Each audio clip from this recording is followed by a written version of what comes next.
It's Texans Talk with ESPN Texans reporter DJ Bien-Aime. Brought to you by Houston Powder Coaters and Golden Nugget Lake Charles.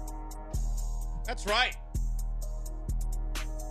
DJ Bien-Aime and I do the Talkin Texans podcast, which you can check out on the ESPN Houston YouTube channel. There's also a podcast as well, and he's in studio with me. DJ, it has been a fun couple of days for the Houston Texans because now we can turn the page from the Davis Mills era. It is time for CJ Stroud. You heard on the NFL Network yesterday, D'Amico Ryans, when he's with Jane Slater and Tom Pelissero, say that Stroud's going to be the starter on Thursday. There's a Freudian slip maybe where he said Baltimore. I don't know how much we read into that, but he's also at the top of the depth chart. And considering the way he has looked the last couple of days at practice, which you have been out at, that's not that surprising. Yeah, not at all. I mean, today he showed really good command. You saw a lot of plays where he was able to push the ball down the field within a muddy pocket. There's one play where he had like an offensive lineman basically in his lap, and he was able to sidearm a throw to Dalton Schultz for a good gain. Now, do I know if it had been a sack or not? I have no idea, but like that just shows you the type of arm talent CJ has. He's been there's one pass today, I tweeted about it to John Metchie, brought a tear to my eye, where he was able to layer it over Desmond King in front of Shaquille Griffin. That was just marvelous for like a 20-yard gain. He put it only where John Metchie could get it. And again, he's just stacking good days on top of good days. You know, I know what we talked about on our podcast, like a first week of training camp, how Davis had the slight edge. It was only he had the slight edge because he was still the same player, you know? Like he was still the same player, same baseline player that you got from last year. Just CJ was taking a little second to get going. Now that he's finally starting to get comfortable, he's stacking good days on top of good days. Like Saturday, he looked really good. And again, for me, I don't really look at, do you complete this pass? I more look at, okay, are you getting the ball out within a good rhythm of the offense? And again, the majority of his throws were under 3 seconds again today, just like on Saturday. And that's what matters the most to me. Are you getting the ball out quickly? Because rookies, they tend to struggle with holding the ball. Now CJ is starting to get over that hump during camp. It'll come back when the season starts again, but he's got over that hump, and now he looks really good. We mentioned on that podcast, DJ Bien-Aime from ESPN with me in studio, we discussed how the rhythm was kind of getting disrupted a little bit because they were putting Mills in one day with the ones. They were putting Stroud in one day with the ones the next day. And it really does feel like over the last couple of days, it's not just that Stroud has outshined Mills, and Mills has apparently been playing pretty well. But starting Saturday in particular, I have seen rave reviews about CJ Stroud as opposed to, oh, he's making progress, he's doing. Yeah. What's been the difference over these last couple of practices? He's trusting what he sees, and he's letting it fly. I think that's been the biggest adjustment. Because at Ohio State, he could kind of hold the ball a little bit and wait for his guys to get open. Because they're going to get open. Because they're going to get open, where here he has to throw a little bit more anticipation. And he's been doing that a lot better lately. I think that's been the biggest change for him now that he is, you know, getting all the first team reps. And I think that's been a massive boost into his plays, that he's no longer splitting the first team reps the way they were doing it. Because before the first week, it was CJ go with the ones for the first team period, and the second team period, Davis go with the ones, which is why the whole offense couldn't get into a rhythm, because it's basically like if you're in a game in each series, you got Davis, then you got CJ, you got Davis, and you got CJ, you got Davis, and you got CJ. Of course, it's going to be a little bit harder to get in a rhythm, and now CJ's been running exclusively with the ones. The offense just looks a lot better. Where should the average Houston Texans fan be from an excitement standpoint about Stroud? One being you're playing in the media game on Saturday and your team loses. 10 being you catch the game-winning touchdown in that media game. DJ and I played against each other in that game. DJ had a great touchdown pass reception of his own towards the end of that one. Yeah, but you caught the touchdown pass to keep y'all in the game. We were both super mad that we weren't getting the ball enough. Yeah. I almost let the quarterbacks know, like, yo, I almost put a Stephon Diggs, like, yo, get me the ball, like, what y'all doing, like. You know what the best move would have been? Just to pull up Brandon Marshall, have a pass like caught your way, and to just punt it, just punt it off the field. Brandon Marshall doing that while he was with the Miami Dolphins. I want to say that was like back in the 2010, 2011. Yeah, I forgot you're a Dolphins guy growing up. Sadly. Hey, it might be good this year. They should be. But 1 to 10 excitement level for the average fan on Stroud. Because again, we're seeing all the right things, and it's easy to get excited about practice. And sometimes we fall hook, line, and sinker, especially with where we've been the last couple of years with Davis Mills. If we're being realistic here, like how excited should we be? On a scale of 1 to 10, I would say 6. Yeah, you should, obviously 5 is the average, like normal excitement and above average excitement. I think 6 for sure, because again, like we got to see him in preseason. And for what I'm going to look for in a preseason game is what he's doing transferable to NFL regular season games, because it's a completely different animal, right? Because most times when you watch preseason games, teams aren't disguising. Basically what you see pre-snap, you're going to see post-snap. You're not going to really see too much confusion or exotic blitzes. So, again, is he efficient, getting the ball out on time, staying in the pocket when it gets muddy? Because one thing some quarterbacks tend to do, young ones, is when it gets muddy, try to run out of it and try to create, and then they quickly learn, like, you're not as good as an athlete as you was in college. Yeah. Right? Like, unless you're like Lamar Jackson or Cam Newton or RG3 or Russell Wilson or even Jalen Hurts to a lesser extent. Like, those are the guys that can, the pocket looks kind of crazy, I can run and make a play. A lot of guys, you got to be able to stay in that pocket and deliver throws. Interesting that you mentioned that, though, because I feel like Stroud's better at that than he thinks he is, if that makes sense. You go back to college. You go back to college, yeah, and you don't really see him take off and run until it's the game against Georgia. And I'm not acting like everybody on Georgia is NFL caliber. But everybody is. They are, right?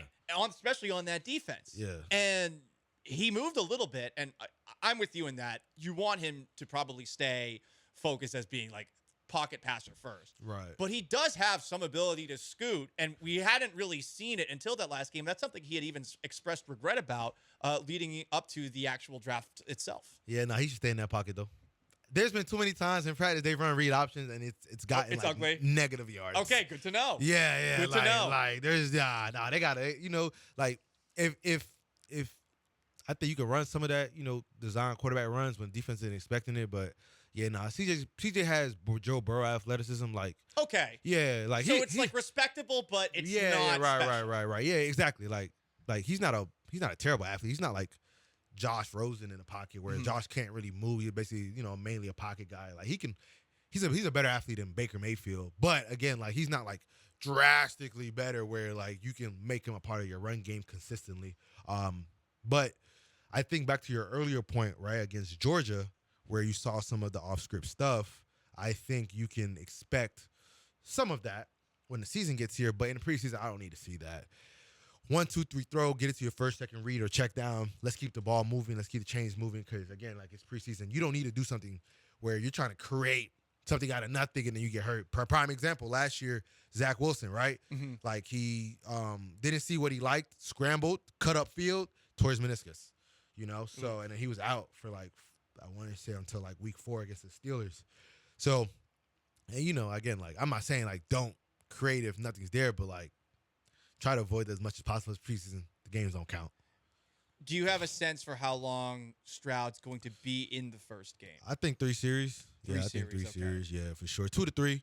2 to 3. So. I imagine they'll be a little more cautious because they did also release a depth chart, and we'll talk a little bit about more in the next segment about said depth chart. But the other big news is that Titus Howard's going to be out 4 to 6 weeks with some sort of hand injury. I would probably be a little more cautious as well if my right tackle, who's really good, isn't going to be in there, even if the guy's behind George Fant, who you've seen with the Jets, I've seen with the Seattle Seahawks. Like, he was a pretty good player. That's not a bad swing tackle to have. Yeah, no, I agree. Today he struggled a little bit. Jerry Hughes was giving him some issues a little bit. But, his first day at right tackle, it wasn't the first day, but, he's getting back into football shape because you remember he came into camp. He signed July 28th. Yeah. So, he didn't sign and start practicing immediately. So, there's, that acclimation period. But I think he should be fine by the time week 1 comes around. Okay. And, again, like, the first few weeks of the season, he's not going to go against, like, a premier edge rusher because the Ravens don't have a premier guy, and neither do the Colts. Now, if he's starting against the Jags or the Steelers, it could get a little tricky. Do you know the specifics of the injury? I was curious. I saw NFL Network say like that he had a broken hand. That's why I figured. He has a hand in the cast. That's why there could be a lot of places to break in a hand. I was wondering if it was like a wrist, if it was a finger. Because if it was a finger, like, you feel pretty good about it. You've seen some of the I used to see former Texan Wade Smith's fingers, and like his pinky finger is like it's like at a 45-degree angle. To Your fingers look kind of crazy too. Oh, yeah. Flag football injury. It got caught in someone's pocket. Yeah. Spiral fracture. I got a broken finger too, like this right here. Like I can't. Oh yeah, I can't go like this. Yeah, I got surgery on it back in JUCO. I can't. What happened to it? It was like the last pass of not even practice, just like routes on air with our quarterbacks, and I think his name was Caleb. It was like a Sunday right before practice. We were just getting reps in, and he threw it. He had an arm. He threw it, and I don't know what happened. I come back, and the ball hit directly the tip of my finger, and it cracked. But I still I didn't miss any practices. I put a splint on it, and that was that. Oh, badass! See, we got to talk about the athleticism here because DJ Bien-Aime was a sprinter at Louisville, and on top of that, I didn't even know you played college football. I played a little bit JUCO, but I don't really speak too much about it. I was an average player. See, I speak a lot about playing high school football at the lowest level in Florida. So here's the humble guy, and here's the a-hole right here. Yeah. I mean, I just I won't talk too much about it, but I was a diva though. I got kicked off my JUCO team for being a diva. Really? Yeah. Wait, what happened? So I didn't. So I asked we were doing like rotations or whatnot. My dog Rolly, he's also from South Florida. Okay. And I had got out. They put him in because he was like 1-1-1-1, and like they let Rolly stay for a couple more. So I just went to a coach. He's claiming he's a Christian guy, this and that or whatever, and. He kind of got snarky and got an attitude with me. So I bet. So I was also like the backup gunner, and the gunner that was in at the time was also a receiver named Darren. And Darren was extremely exhausted, and he was calling for me to come in, and I didn't move. My best friend to this day, Johnny, was standing right next to me. He was like, DJ, go in. And I was just sitting there like, I ain't going in. I got me messed up. So then the receiver coach comes back. And he was like, "Oh, you're not gonna go in. You're not gonna go in." And then he just kept walking, and I said some words to him or whatnot. And then it's crazy because then my track coach walked over too, and he was like, "DJ's done, man. DJ's done." And then because he wanted you just to be tracked. Exactly. Right. That's all he it was. You out. That's all it was. He wanted me you out. to drag. It's cause it's so funny because the next day, so that's a Saturday game. Sunday I go to practice. Monday I get kicked off. So then I go to the coaches and I apologize or whatever, even though I got kicked off. And I swear to God on everything, I go to his name, Coach C. I go to him and I'm like, "Yeah, Coach, I just want to apologize for how I reacted." He was like, "Yeah, man, yeah, that was tough. So what about track? What you gonna do about that?" I'm talking immediately, so they're battling over you. It worked out in the end, because Coach C was also the special teams coach for the football team, but it worked out in the end. But in that moment, it looked bleak. Oh, I love it. There's other things I wanted to ask you about. For sure. We saw that the depth chart came out yesterday, and I saw one of the usual online suspects tweet it out, and I was like, is this overreaction? Some of the takeaways he had from it, because I always look at a depth chart and I take it with a grain of salt. At least that's what I've gotten used to over the years looking at it. Can you really learn anything from it? But you take a look up and down the Texans depth chart, where the way it stands right now, this is definitely what we all want to see, whether it's CJ Stroud at starting quarterback, it's Juice Scruggs at starting center, it's Will Anderson starting on the defensive line, and some changes as well at a couple other positions. Right, yeah. I'm glad to see Will is starting.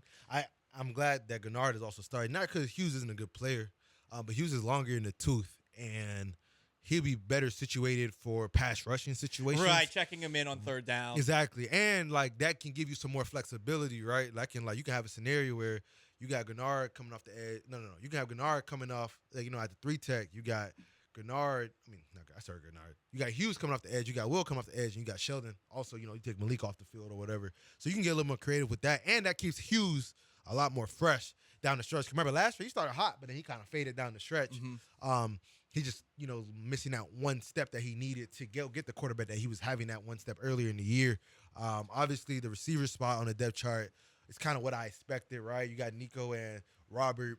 That's the 1 and 2, and then 3 and 4, you kind of got Tank and Noah Brown. I think if they had to go play a game today, it would be Nico. Let's say you go 11, 3 receivers. Yeah. You would get Nico, Noah, Robert, mixing with a little bit of Tank, a little bit of Metchie. I think, Tank and Metchie, as the season progresses, could eventually get a bigger role as the season progresses. But right away, you're thinking it's going to be the veteran guys. That because today at practice it was those three for the most part running with the ones. You saw a little bit of Tank, you saw a little bit of Metchie, but like those were the main three guys, and those were the guys that actually made the most plays today. Like Woods and Noah Brown, they both had they both had short passes they took for a very big gain today. That like I know in a game situation that could have been a 20, 25-yard gain. So that's kind of what stood out to me a little bit.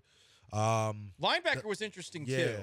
Blake Cashman, not Christian Kirksey at the Sam linebacker. So Kirksey hasn't practiced in a while. He has a hamstring issue. That's true. Is he injured? Yeah, he has a hamstring issue. Okay. So I think that's kind of what that's been. But Blake is making plays, man. Blake been making. I have noticed that from all the observations. What about Blake Cashman has specifically been stepping up? In the past game, he's been, so he can cover. Yeah, he's been covering really well. And again, like out of all the linebackers, he's the only one that's actually played in the scheme before. Okay. He played in it in 2021, Robert Saleh. Okay. So he understands all the terminology, and he's told me that that scheme is probably the easiest for a linebacker. But either he said like Lovie Smith's scheme is one that you can get paid the most. So I didn't, whatever. So, but but I get it though, because like you actually do more.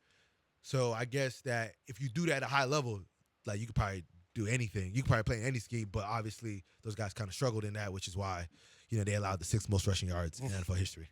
God, it was 6th most in NFL history. Yeah. I know it was bad. It was bad. It does help that there was a 17-game schedule, I'm assuming, but yeah, still, that's not bad. Because I got to check to see how much the Colts rushed for in that last game, but I don't think it was going to be top 10 regardless. Mm-hmm. Yeah. There was one team that allowed like 3,000 yards in 14 games. I think it might have been like the Bills in the 70s. Yeah, that's a disgusting number. Like, how do you allow 3,000 yards, over 3,000 yards in like 14 games? Especially when it was harder to pass than exactly. You're trying to stop the run. Yeah, exactly. You're going up against OJ every single week or Jim Brown back in the day. Yeah. But speaking of running backs, Dameon Pierce, you had an interesting tweet about him. It has to do with the new offense, the Bobby Sloag scheme. I didn't know that this was the number, but you tweeted out last year, Dameon Pierce averaged 0.3 yards before contact. Dead last among running backs with 100 carries, which is really interesting because we all noticed how good he was despite the fact that he was getting hit from the sound of things almost as soon as he got the ball. Yeah, in the yards after contact, I think it was 3.9, which was 4th most in the NFL. And then obviously with the outside running, I think he was like top 10 in yards per carry, or like top 20 in yards per carry. I think it's 4.7. So like you mesh those two things together, and you're gonna improve the interior offensive line. Hopefully Kenyon Green plays better, and obviously Shaq plays better than AJ Can did, and then obviously Juice plays better than Scott. I looked at some of the run win rates, ESPN stat on I think True Media.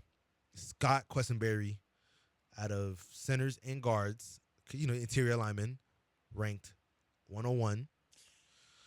That's not good. Yeah.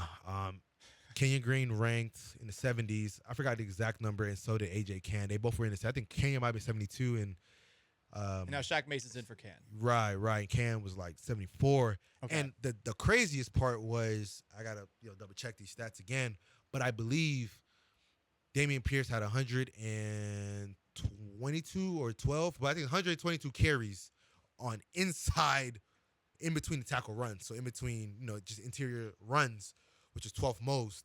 And it's crazy that they kept running in between that area, knowing that they were having issues there. And like the difference between the 12th most and the 2nd most was only, I believe, like 40 something carries. Mm-hmm. So it wasn't even that big of a gap. And man, mind you, he missed the last 4 games of the year. Okay.